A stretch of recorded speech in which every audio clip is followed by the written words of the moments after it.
Om.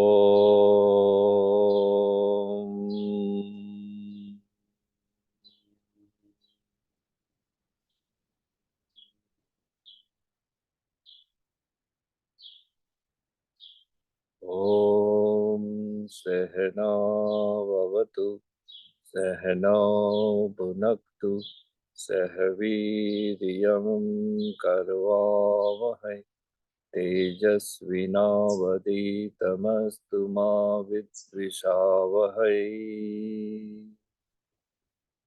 Om Shanti Shanti Shanti.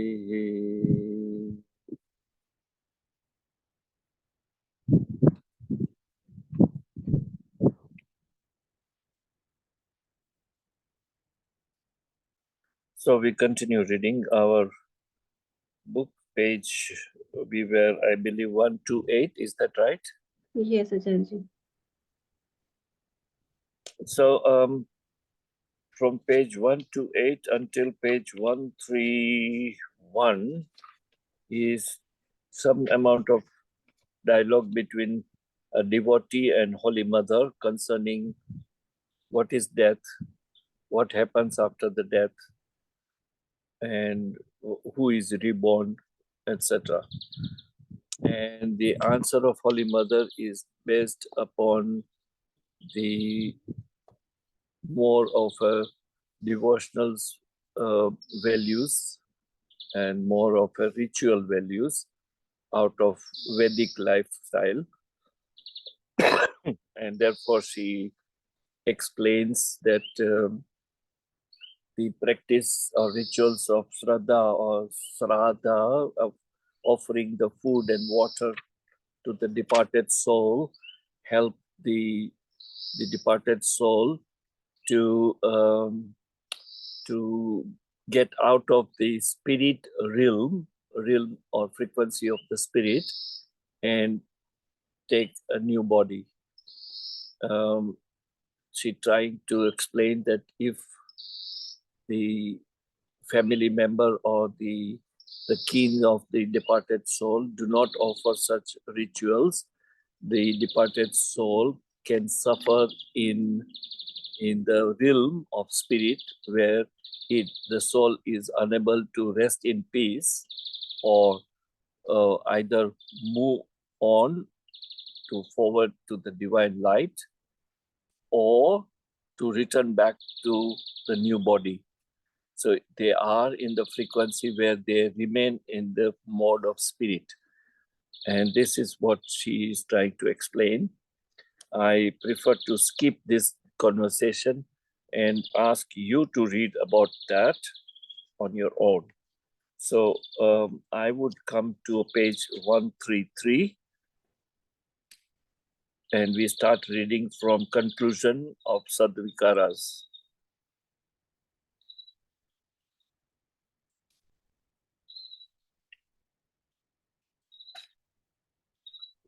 And so we start. The body dies, true, but what about our sense organs, mind, and so on? What we call eye, ear, nose, and so on are only physical apertures or apertures. The true eye, ear, and other sense organs are within us, in the subtle body. The subtle body is created just once. It goes on and on and on in the numerous bodies until the self-realization, the truth. So what changes with each birth is only the outer covering called physical body. Nothing else changes. The same personality can take birth once as the human being and another time as tree, or due to the sins and virtues, acts committed in life. So our actions are extremely important.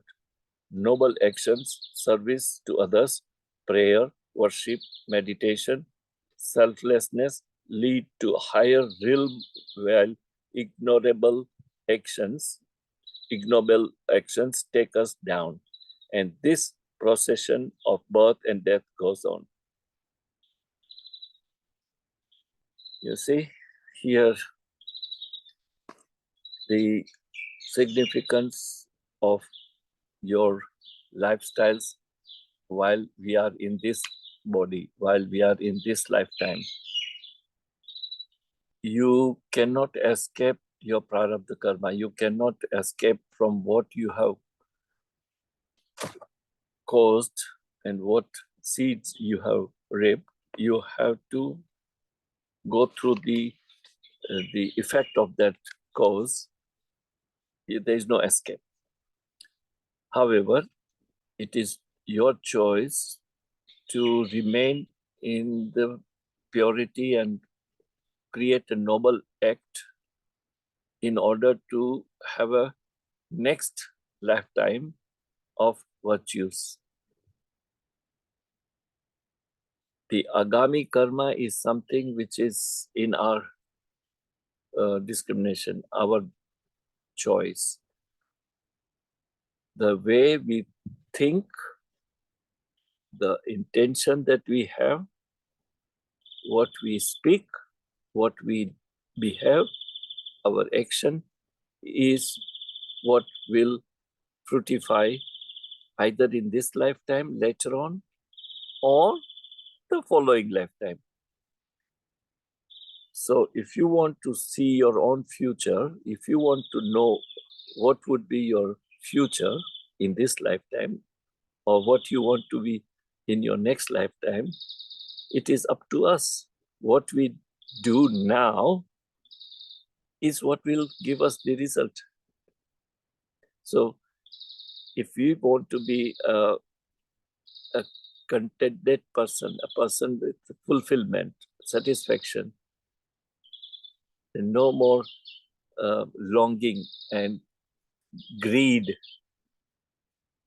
in such attitude, with such lifestyle, you do not have your agami karma, which brings about pain or suffering.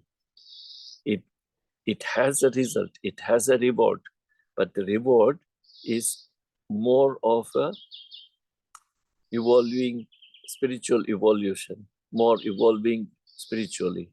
It helps you to enhance your wisdom, because of your thought, your action now.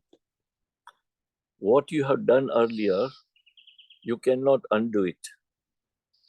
However, the only way to neutralize your prarabdha karma is to do, according to this, it says,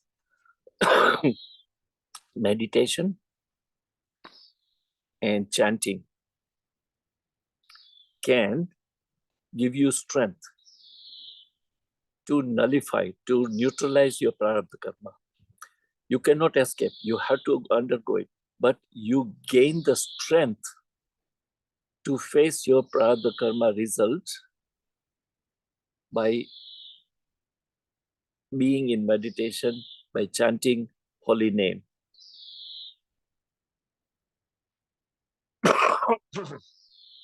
The other important things to notice here is there are two bodies. It also says in the beginning that there is a physical body and subtle body.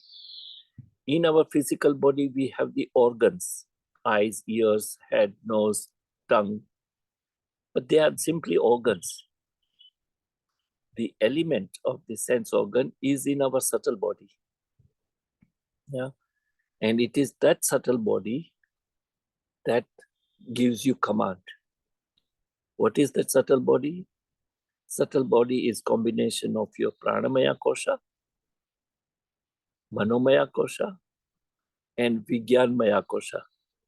Pranamaya kosha is your breath, manomaya kosha is your mind, and mind is the combination of your samskara, your mind conditioning, samskara of previous lifetime, ego, ahankara, and your ignorance, avidya. This is your mind. Then Vigyanmaya Kosha, which is your intelligence, the power of discrimination, buddhi. These three together is the subtle body. And this subtle body is permanent. Yeah. The name given to this subtle body together with consciousness is Jivatma. Jivatma equivalent to the consciousness plus the three association of Pranamaya, Manomaya, and Vijnanmaya Kosha. That becomes Jivatma. This Jivatma is permanent.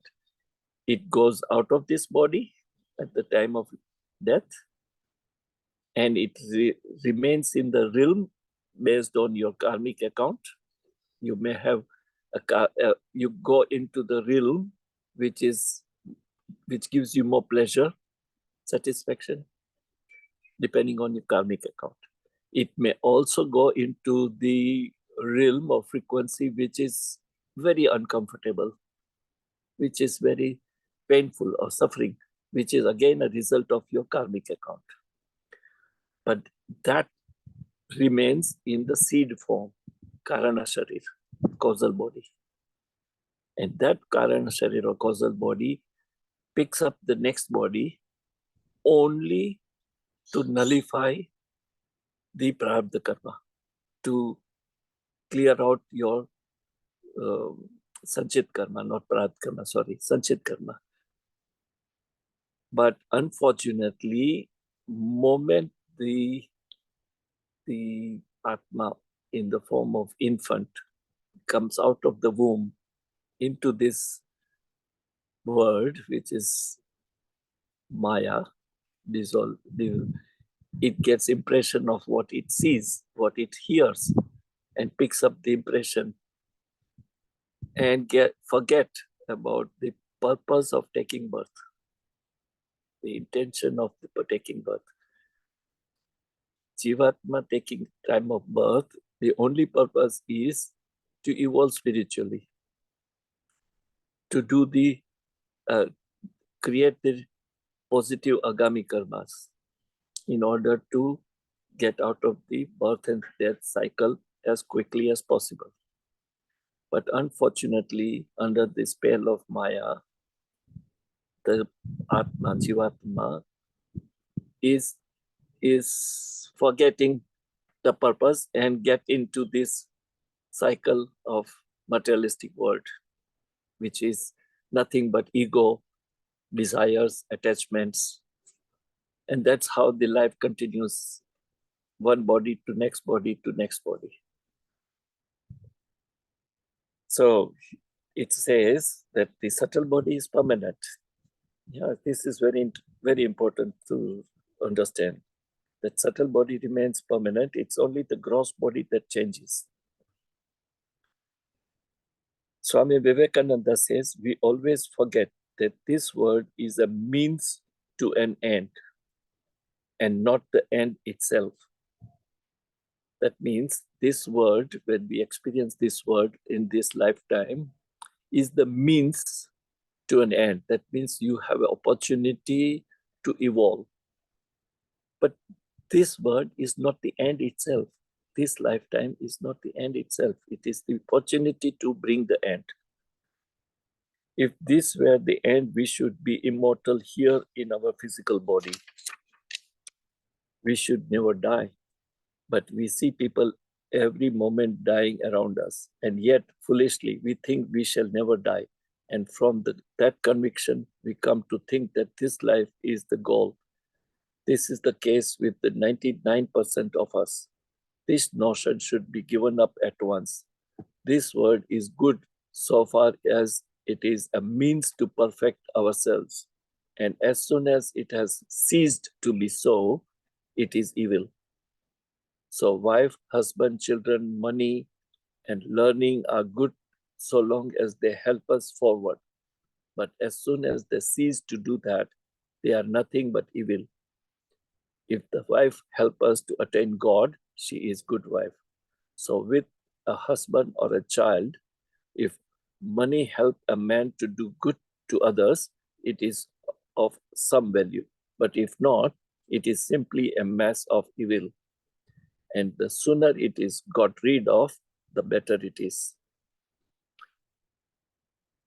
So every relation, every object of the world by itself is not good or evil, but the intention, the nature of it decides it.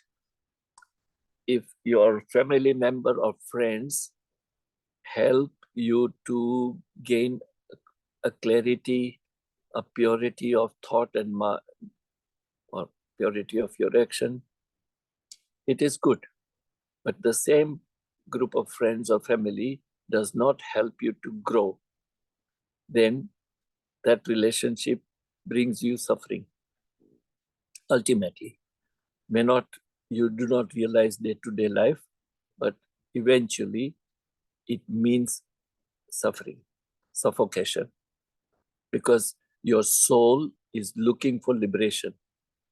When I say soul, please remember, it is not the pure consciousness. It is not pure soul. Pure soul is always pure, at peace. It is this tinted or influenced soul, influenced by our mind and faculty, that suffocates, and that needs liberation. And the liberation is possible when your surrounding, your family, your friends, your inner circle, your outer circle is helping you to grow.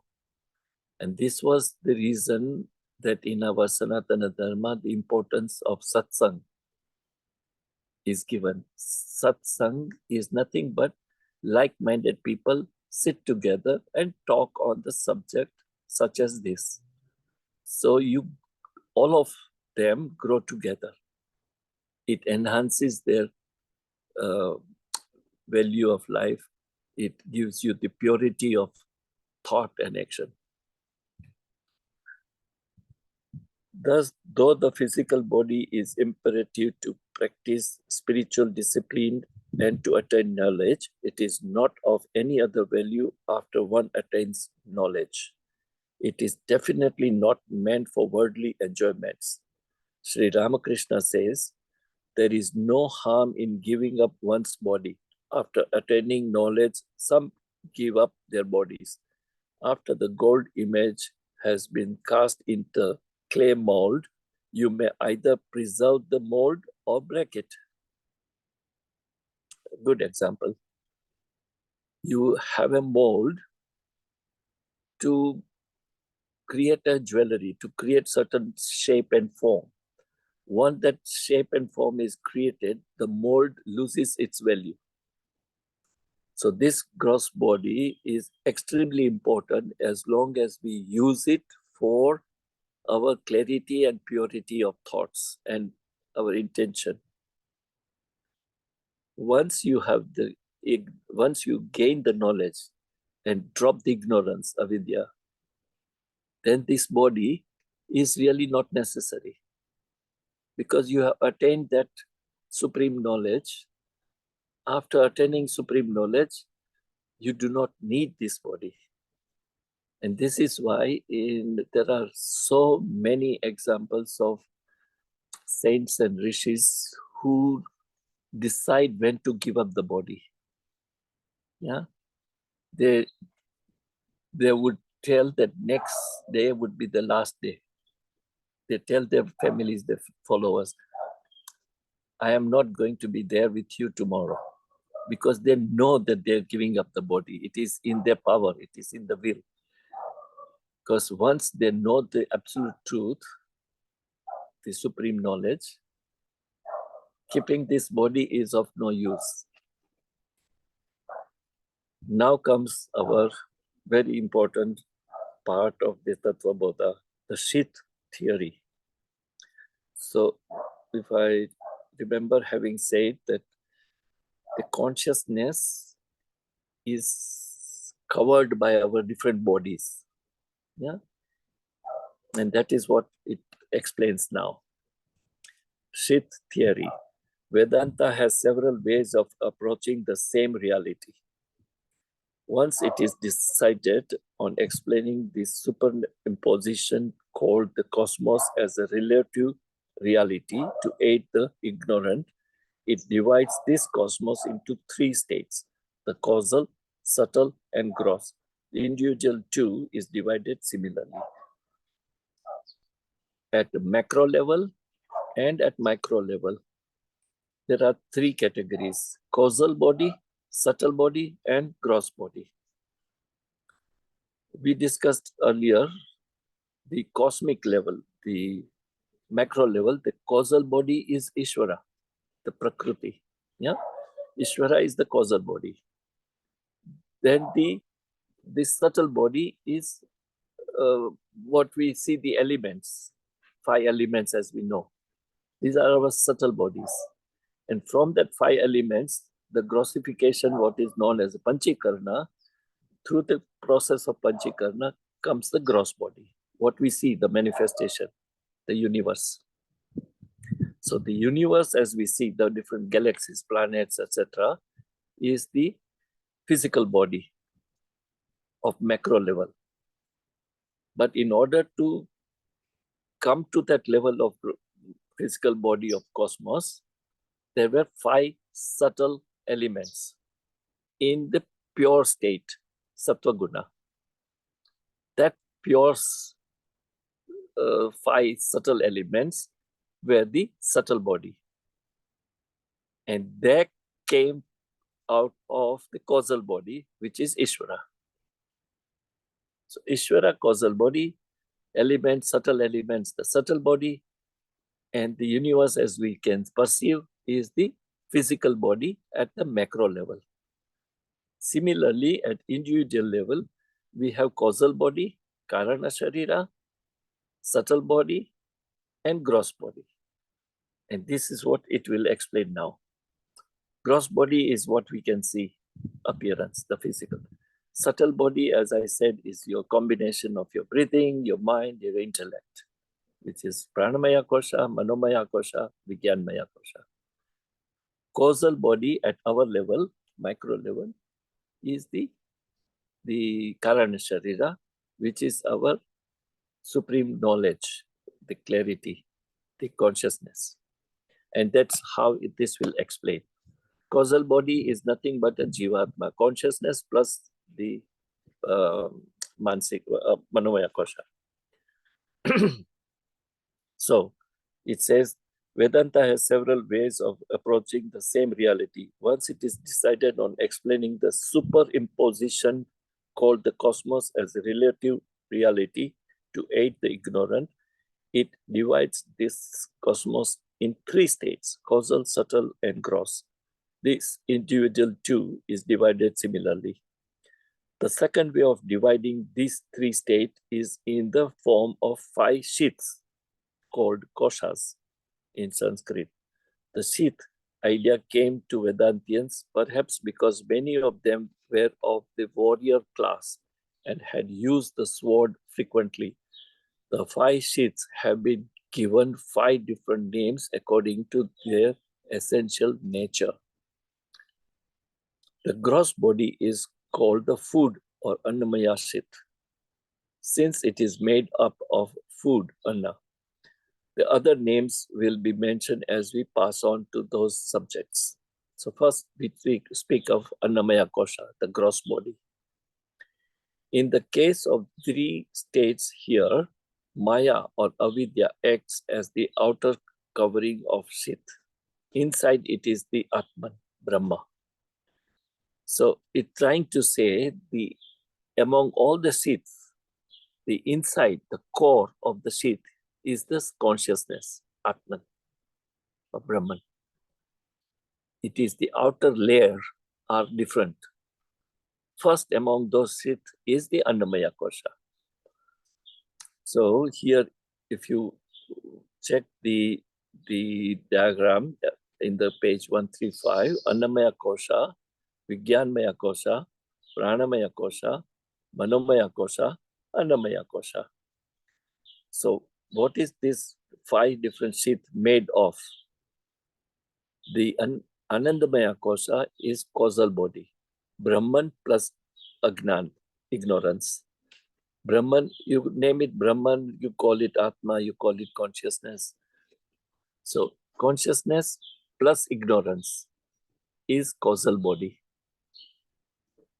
Subtle body is 19 different parts, 5 senses of organs, so 5 senses, 5 organs of action, and 5 pranas. So basically, Gyanendriyas, 5 Gyanendriyas, the organs of knowledge, 5 Karmendriyas, action of organs of actions, and 5 pranas. Yeah. And gross body is that which is born and die and is tool of the subtle body. The gross body is just a tool. It's just the instrument. The real thing is subtle body. So as you realize, the subtle body is combination of 19 different things. Actually, it is more than 19, which we'll discuss later as we read further. But to start with, it is 19 different things. What are those 19 things? 5 sense of action, 5 sense of knowledge, Karmendriya, Gyanendriya, and 5 pranas. What are these 5 Karmendriyas? We know it. Our hands, legs, our tongue, we speak. And accordingly, Gyanendriyas. So all will be in following chapter. It will explain you these gross body first and then subtle body.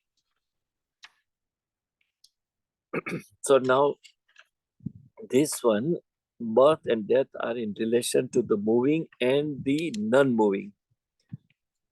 Very easiest way to explain what is the life and death. The life is the movement. Death is something that does not move, which is stationary. With respect to the soul, it must be taken in the secondary sense because only when the body is there do such things become valid. So it says the importance of the body is that it is with this body, through this body, we can perform the actions. And by performing actions, we create our agami karmas. So the mind gives you direction, or your buddhi tells you the action, and performing through the body.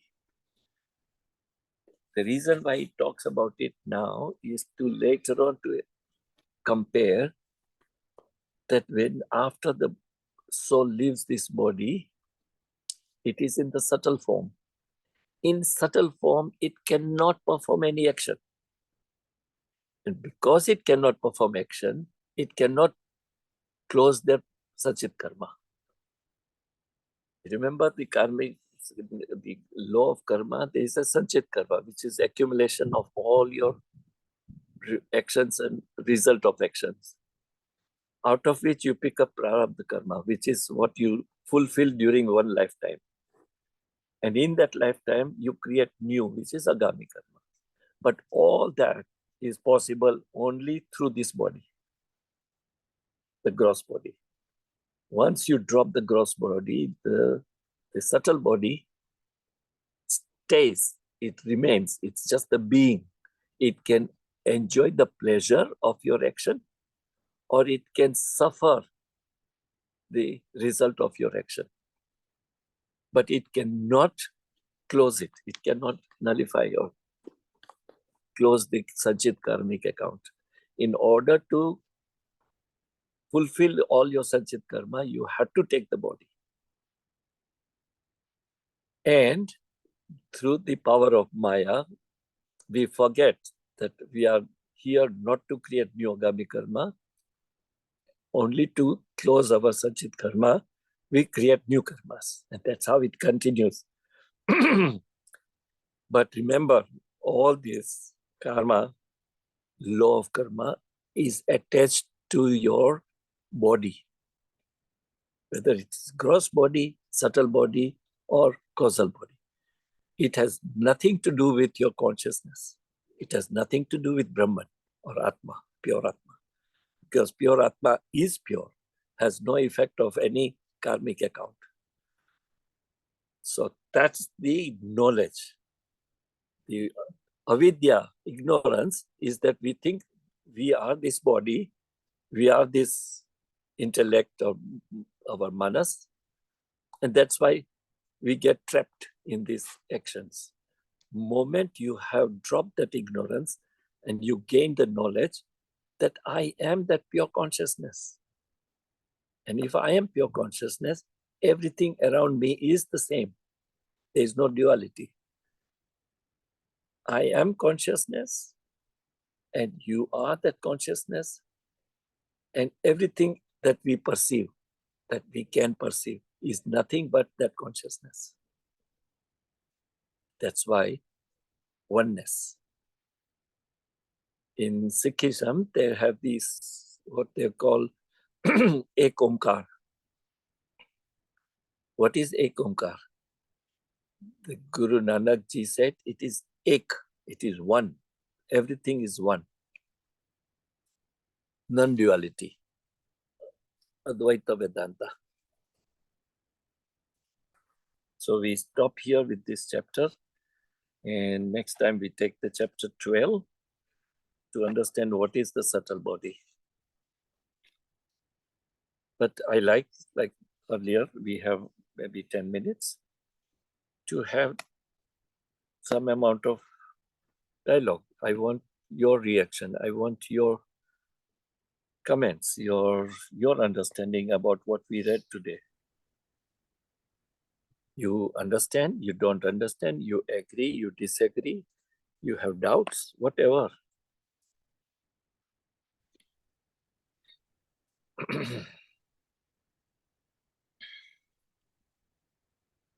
Acharya, when we read, it seems so simple and that this is it.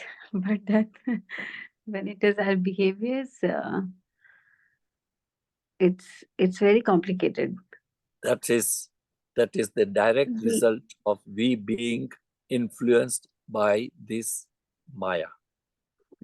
Yes. When we listen to such talk, we listen to such wisdom, we read, we listen, we have interaction.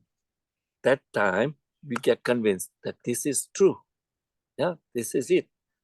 10 minutes later, when you are back in your life of worldly routine, that is forgotten. How does that happen? It happens because the Maya, the mind, is pulling you back into this Maya. Mind is pulling you back into this nature of materialistic world. So it is the your samskara, your mind, that pulls you back in this routine of raga, dvesha, likes and dislikes. Moment you have clarity and you are in awareness that it is only playing a role, like in a movie, that we are performing a role. Whatever action, whatever activity that we do, that we should do. We cannot escape that because we have taken this body, we have in this society, we have to. But keeping awareness that we are only performing our role and I have nothing to do with it otherwise. That means slowly but surely develop the detachment. Now, it does not mean that you do not have the love for your near and dear one. You do have love. Love is most important, but no attachment. But that love happens to be same for everybody then. Yes, exactly. There's no difference between my child and other children. That's it. That's it. It is only the attachment which discriminates. So, the child is from your body. It is biologically from you. Yeah. Therefore, there is attachment. But that example, your sister would not have that attachment for your child as you have as a mother. The reason is biological reason. Simple. Your mother as a grandmother will not have so much attachment to your child as you as a mother. Simple. Biological reason. child is part of you. Simple as that. And this is the reason the society is formed, that it's a combination of a mother and father. The energy of mother and energy of a father brings about new shape and form, which is again nothing but energy. So it is two energy brings about one new energy, and therefore there is a link, there is attachment. But anything beyond that three will not have that attachment, not to that extent. Yeah, that's right. So the love without attachment is love for everybody, because there is no attachment. So in a relative truth, it is correct that you will automatically have attachment to your children, for example, or your parents, because you are part of your parents. So it's biologically relatively true. But when you gain the knowledge that ultimately your parent is nothing but the same consciousness as I am myself, and me and my parent is same, or me and my child is the same. So you can only have a love, but no attachment. And that is why we all have experienced that no matter how dear is your parent, how dear is your children, unfortunately, if they leave this body, you suffer for some time, mentally, emotionally. But you accept ultimately. Because why do you accept? Why does it continue? Because the truth is that it is the same energy as you are. It is just that the energy has reason to drop that body and maybe pick up next body. There are many reasons why the energy leaves this body, why the death happens. It is only for our easy understanding, we say somebody died because of heart attack or cancer or accident, or these are only the reasons for death. It is not the cause of the death. Cause of the death is your energy, your consciousness decides that this body is not of my help to evolve. Or it other means that this body, this consciousness, this Jivatma, has to pick up new body for enhancing the purity and the knowledge to attain the liberation. From Jivatma to become Mahatma, and from Mahatma to become Paramatma. Now there is nothing to become. It's just a way of explaining. There is nothing to become. You are already that. You are Paramatma. It's just that we have to drop the ignorance. We have to drop avidya, that we are Jivatma, or we are this body or mind. Moment you realize that I am Paramatma, I am that God or Brahman, you are liberated. But that experience should happen. That is not the knowledge alone. It should be experiential. You have to get that grace, that experience that you are the consciousness. This body is there today. It may not be there tomorrow.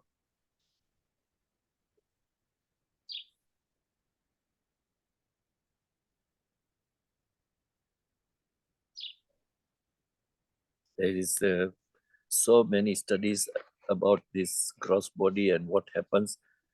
And what is that one moment when a person is declared dead? Yeah, it takes one moment only. No matter you may be suffering in hospital, you may be suffering with whatever disease, But actual death happens in one moment, just at the moment of time. What is it that changes from life to death? What is it? Yeah, the body.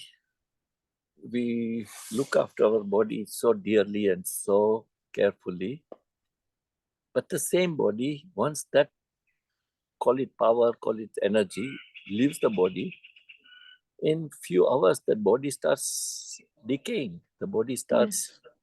giving a foul smell. It the so what does it prove?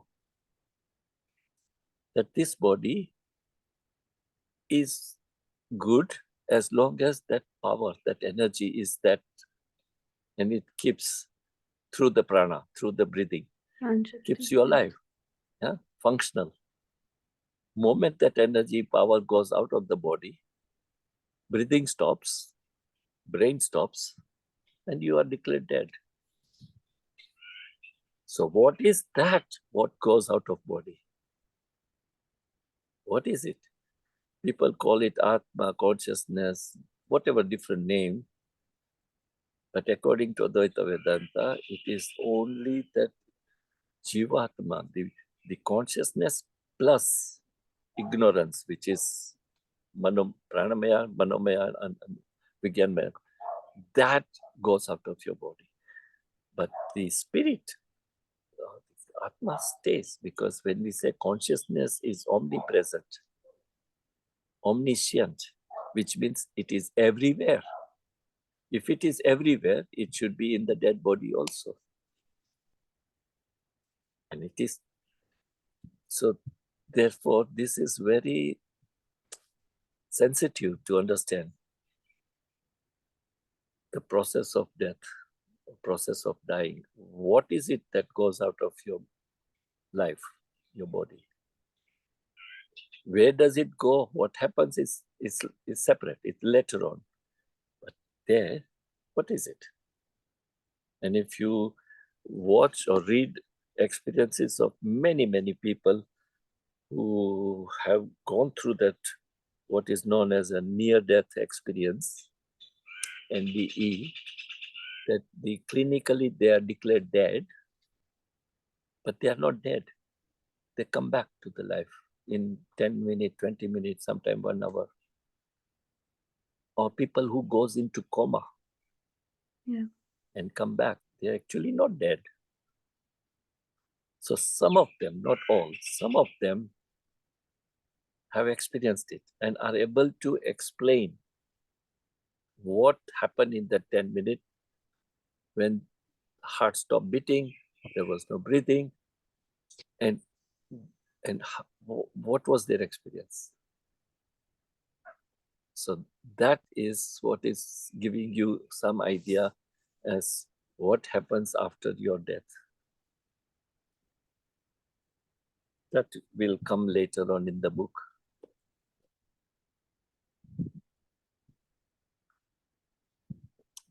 So is there any more thing that you would like to discuss?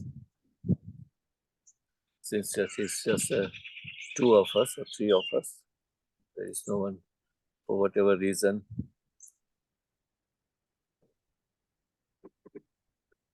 I have this question, but probably we can take it up later.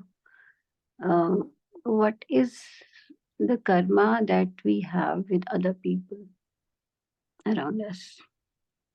Hmm. So yeah, we will talk next session, next day, next class. Because it's a Uh, big topic yeah, in itself. yeah. So karma itself is very big. It is one of the fundamental law. Uh, so karma, there is individual, there is something called collective karma. Yeah? Okay. Now, collective karma is usually seen among the lower lifestyles. So when you say lower lifestyle is the lifestyle of different animals, different creatures.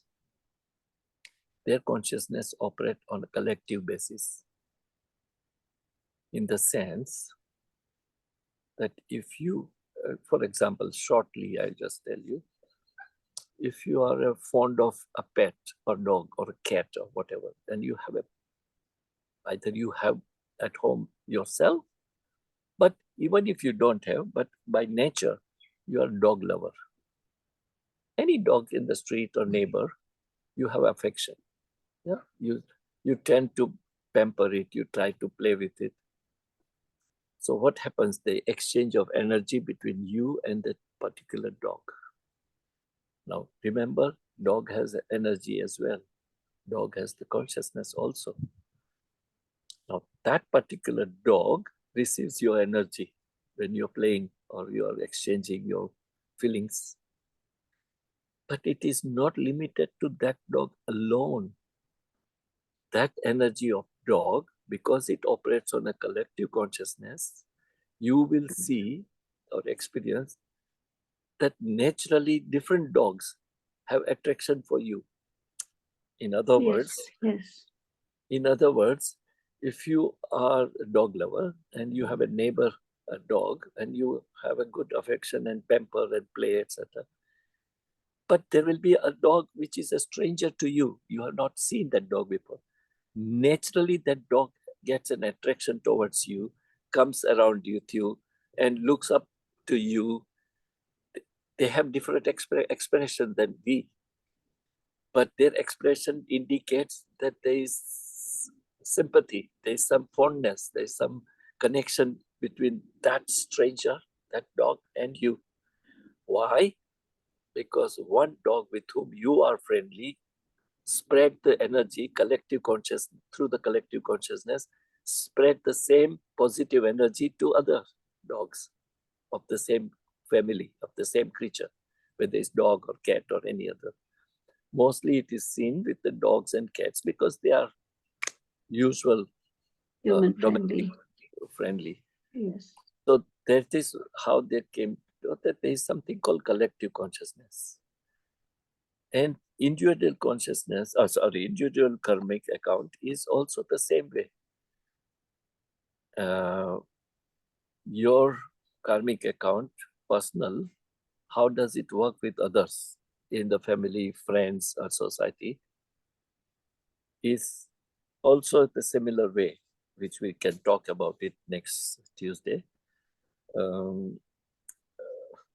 A soldier carries out the order of the senior in the war. The soldier kills enemy. Yeah, who gets the karmic account? The soldier or the one who ordered?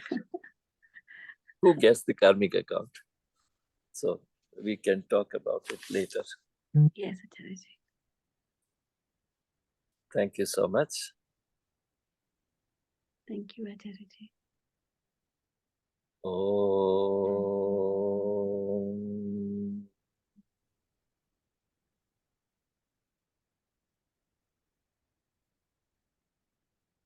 Asato ma sagamaya tamaso ma jyotirgamaya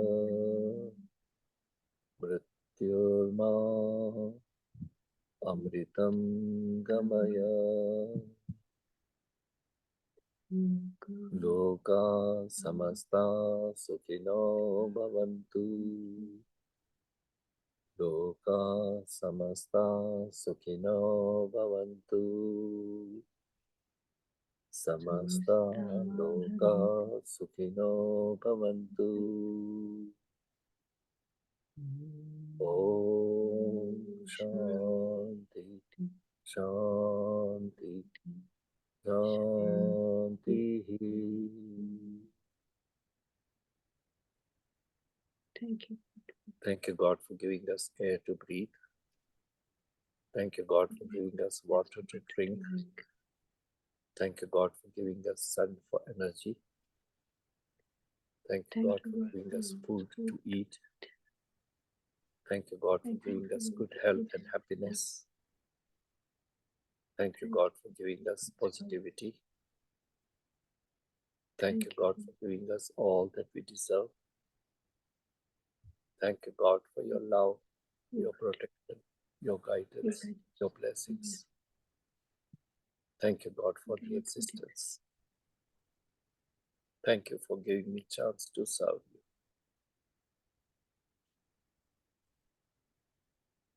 Thank you for guiding us always.